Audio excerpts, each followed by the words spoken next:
Dear students, myself CP Saini, Assistant Professor in Chemistry, Government College, Sujangarh. हम BSc final में कार्बधात्विक यौगिकों के बारे में अध्ययन कर रहे थे, जिसमें हमने कार्बधात्विक यौगिक क्या होते हैं तथा उनके नामकरण के बारे में अध्ययन किया है। आज हम उसी सीरीज़ में आगे देखते हैं कार्बधात्विक यौगिकों का वर्गीकरण या क्लासिफिकेशन ऑफ ऑर्गेनोमेटेलिक कंपाउंड्स। तो ऑर्गेनोमेटेलिक कंपाउंड्स का वर्गीकरण अलग अलग आधार पर किया जाता है। तो इनके क्या क्या आधार हैं, उस आधार पर वर्गीकरण किया जाता है। तो सबसे पहला वर्गीकरण दिया गया धातु कार्बन बंध की प्रकृति के आधार पर। हमने देखा है इसकी परिभाषा में कि कार्बधात्विक यौगिकों में कार्बन धातु बंध पाया जाता है। तो इसका पहला वर्गीकरण कार्बन धातु बंध की प्रकृति के आधार पर दिया गया। तो कार्बन धातु बंध की प्रकृति के आधार पर कार्बधात्विक यौगिकों को मुख्य रूप से 3 भागों में डिवाइड करते हैं।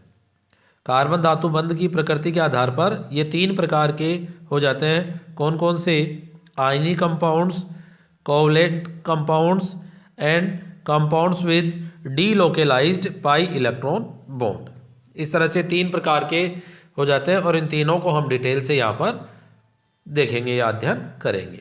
तो सबसे फर्स्ट है आयनिक यौगिक या आयनिक कंपाउंड्स। तो आयनिक यौगिक या आयनिक कंपाउंड्स क्या होंगे कि जिनकी विद्युत ऋणता में अंतर अधिक हो, अर्थात उच्च विद्युत इलेक्ट्रोनेगेटिव जो है या जिसकी विद्युत ऋणता अधिक है वो तो हो उच्च, और जो इलेक्ट्रोपॉजिटिव है उसकी कम, अर्थात दोनों के बीच विद्युत ऋणता में अंतर यदि अधिक हो तो कौन से यौगिक बनेंगे? आयनिक यौगिक। तो देखिए उच्च विद्युत धनी धातु जिनकी विद्युत ऋणता देखो क्या हो, 1.2 से कम हो, कार्बन के साथ आयनिक कार्बधात्विक यौगिक बनाते हैं। कार्बन की विद्युत ऋणता तो कितनी है? 2.5, और उसकी क्या है? 1.2 से भी कम हो, अर्थात इनकी विद्युत ऋणता में अंतर अधिक होगा। तो इस स्थिति में जो यौगिक बनते हैं वो आयनिक कार्बधात्विक यौगिक या आयनिक ऑर्गेनोमेटेलिक कंपाउंड कहलाते हैं। इनकी विद्युत ऋणता में अंतर अधिक होने के कारण इनकी प्रकृति आयनिक होती है। और इसमें जो उच्च विद्युत धनी धातु हैं कौन से यौगिक बनाएंगी इसमें? तो ये उच्च विद्युत धनी धातु होती है क्षार धातुएं। क्षार धातुएं मुख्यतः आयनिक कार्बधात्विक यौगिक बनाती हैं। फॉर एग्जाम्पल जैसे C2H5 Na, C6H5 का होल ट्वाइस Mg, ये धातुएं अर्थात जिनको बोले हम S ब्लॉक की धातुएं आयनिक कंपाउंड बनाती है। इनमें निम्न गुण पाए जाते हैं। क्या क्या गुण होंगे जो इनके आयनिक प्रॉपर्टीज़ को शो करती हैं या दर्शाती हैं?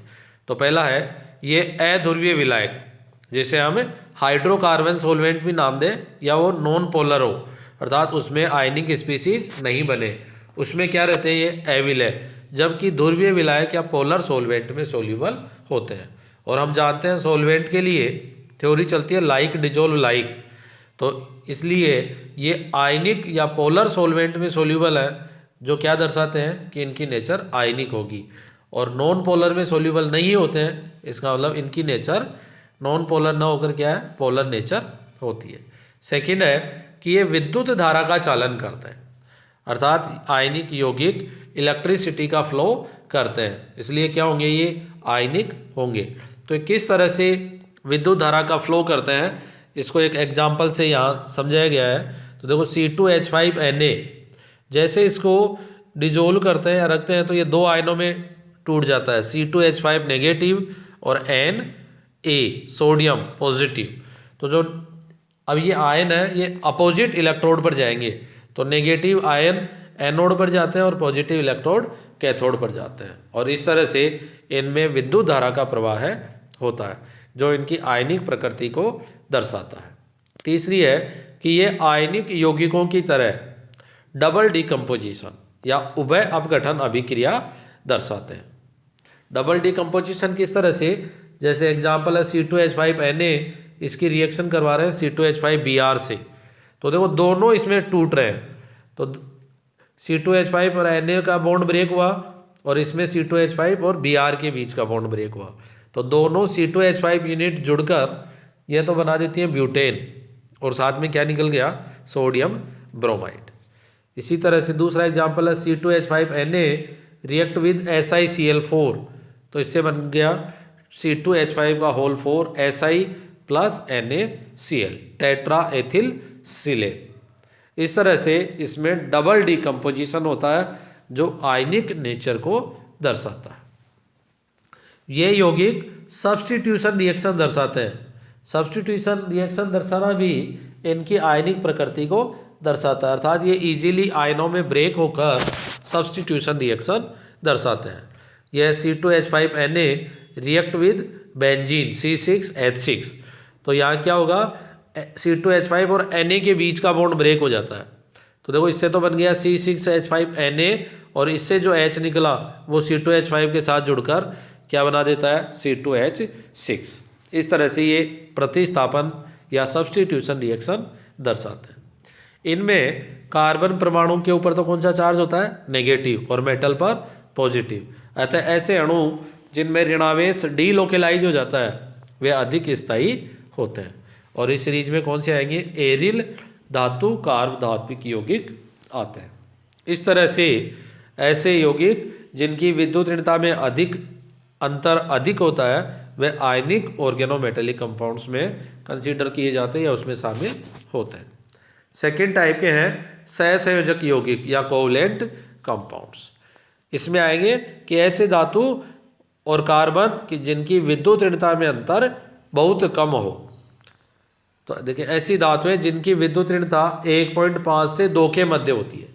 देखो आयनिक में तो क्या था, 1.2 से भी कम है, परंतु इनमें क्या, ऐसी धातुएं जिनकी विद्युत ऋणता 1.5 से 2 के मध्य होती है कार्बन के साथ। अब कार्बन की विद्युत ऋणता 2.5, तो इनमें अंतर क्या होगा, कम होगा, तो कार्बन के साथ सहसंयोजक कार्ब धात्विक यौगिक बनाती हैं, और इनमें कार्बन धातु बंध सहसंयोजक बंध होता है, और सहसंयोजक में भी कौन सा, सिग्मा बंध होता है। परंतु विद्युत ऋणता में अंतर के कारण, देखो एग्जैक्ट विद्युत ऋणता सेम नहीं है, इसकी 1.5 से 2 के बीच में और इसकी 2.5, तो थोड़ा सा अंतर होने के कारण इनकी जो सहसंयोजक बंध है उसमें पोलर कैरेक्टर आ जाते हैं, अर्थात ये कंप्लीटली सहसंयोजक बंध न होकर पोलर कोवलेंट या ध्रुवीय सहसंयोजक बंध होता है। इसके एग्जाम्पल है C2H5 का whole twice Zn, di ethyl zinc, tetramethyl borane, tri ethyl aluminium, ये सब कौन से यौगिक होंगे, सहसंयोजक यौगिक। तो ऐसे सहसंयोजक कार्ब धात्विक यौगिकों में डबल बॉन्ड व ट्रिपल बॉन्ड भी हो सकते हैं। अभी तक तो अपन ने क्या देखा कि सिग्मा बंध ही होता है मेनली, परंतु डबल और ट्रिपल भी हो सकते हैं।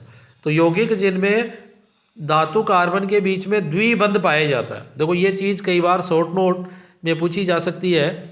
तो ऐसे सहसंयोजक कार्ब धात्विक यौगिक जिनमें कार्बन और धातु के बीच में डबल बॉन्ड पाया जाता है उन्हें कार्बोन्स या एल्किलिडीन संकुल कहते हैं।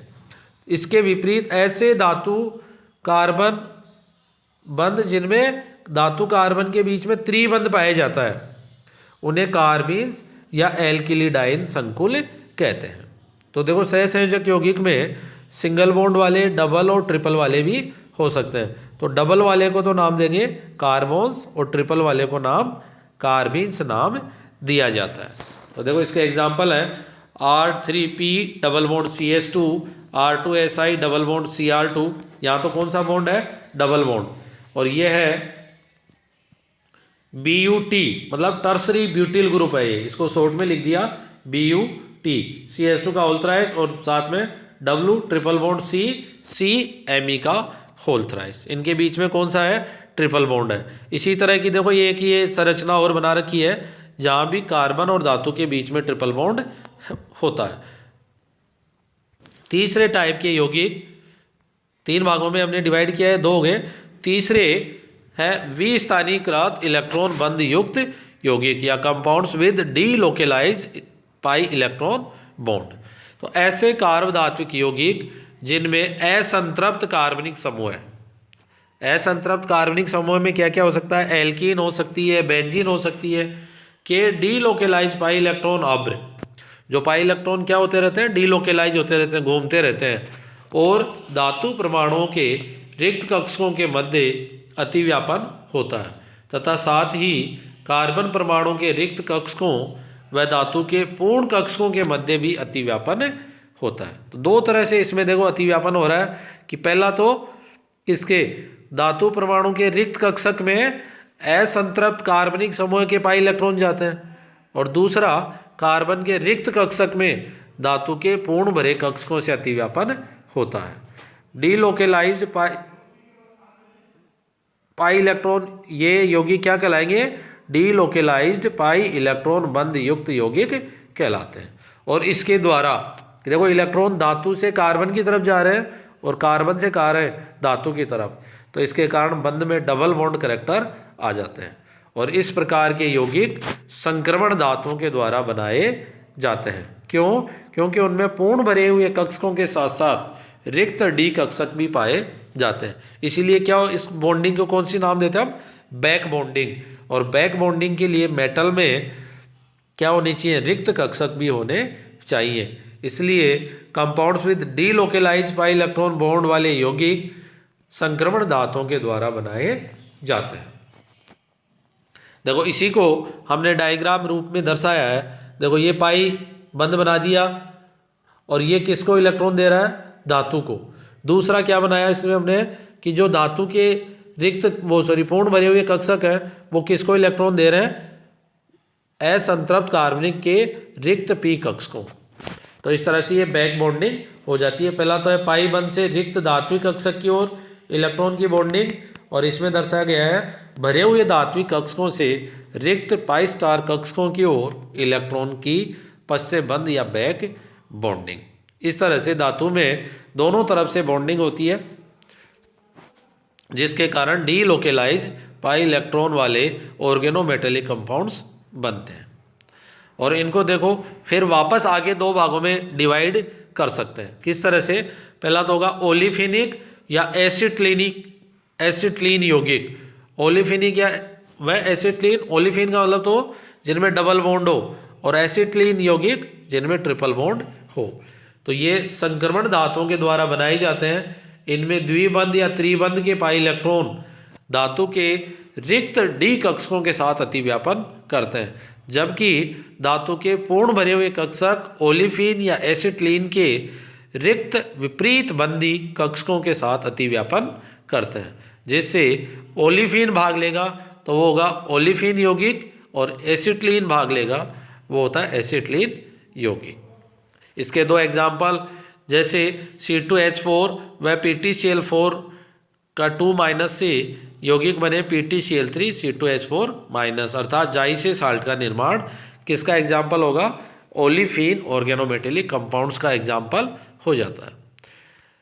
नेक्स्ट है इसी का दूसरा पार्ट, सैंडविच कंपाउंड या सैंडविच यौगिक, कि ऐसे यौगिक जिनमें दो डीलोकेलाइज पाई इलेक्ट्रॉन युक्त, जिनमें डीलोकेलाइज पाई इलेक्ट्रॉन हो और वो कितनी यूनिट हो, 2 यूनिट हो, और वो किस रूप में हो, एरोमेटिक, और उनके बीच में धातु परमाणु, अर्थात धातु परमाणु और धातु परमाणु के दोनों ओर डीलोकेलाइज्ड पाई इलेक्ट्रॉन युक्त एरोमेटिक रिंग प्रेजेंट हो, तो उनको हम सैंडविच यौगिक कहते हैं। अर्थात बीच में तो क्या आ जाएगा, मेटल, और ऊपर और नीचे दोनों तरफ एरोमेटिक रिंग आ जाती है। तो इनमें एरोमेटिक रिंग के पाई इलेक्ट्रॉन व धातु के रिक्त डी कक्षकों के मध्य अतिव्यापन होता है, तथा धातु परमाणु व दोनों रिंग के मध्य मेटल कार्बन बंध दूरी क्या पाई जाती है, समान रहती है। अर्थात जितनी बंध लंबाई जो ऊपर स्थित रिंग है उतनी नीचे के साथ होती है, अर्थात धातु और कार्बन की बंध लंबाई दोनों रिंग के साथ क्या रहती है, सेम रहती है। इसका एग्जाम्पल पढ़ सकते हैं हम, जैसे फेरोसिन, इससे पहले भी हमने देखा है। फेरोसिन में क्या होता है, बीच में तो होता है आयरन मेटल, और ऊपर साइक्लोपेंटाडाइनाइल रिंग और नीचे भी साइक्लोपेंटाडाइनाइल रिंग होती है, जिसे हम फेरोसिन कहते हैं। और इसकी हेप्टिसिटी भी हमने लिखी थी, कितनी होती है, 5। दूसरा एग्जाम्पल बिसबेंजीन क्रोमियम। बिसबेंजीन क्रोमियम में क्या रहता है, बीच में तो क्रोमियम और ऊपर और नीचे दोनों साइड में बेंजीन रिंग होती है। इस तरह से ये डीलोकेलाइज पाई इलेक्ट्रॉन युक्त यौगिकों में कौन से आ जाते हैं? सैंडविच यौगिक, और सैंडविच के दो एग्जाम्पल फेरोसिन और बिस बेंजीन क्रोमियम। इस तरह से ये ऑर्गेनोमेटेलिक कंपाउंड्स का वर्गीकरण है धातु कार्बन बंध की प्रकृति के आधार पर, अर्थात धातु और कार्बन के बीच बंध कौन सा होगा? आयनिक, सहसंयोजक या डीलोकेलाइज, इसके आधार पर वर्गीकरण किया जाता है। दूसरा वर्गीकरण है इसका लिगेंड के आधार पर, जिसको अध्ययन हम इससे नेक्स्ट वीडियो में करेंगे। तो इस वर्गीकरण को अच्छे से आप पढ़ेंगे। इसका PDF मैंने ग्रुप में आपको सेंड किया है, इसको अच्छे से पहले पढ़कर फिर इस वीडियो को सुनेंगे तो अच्छे से आपके समझ में आएगा। फिर भी कोई समस्या हो तो हम डिस्कस करते रहेंगे। धन्यवाद।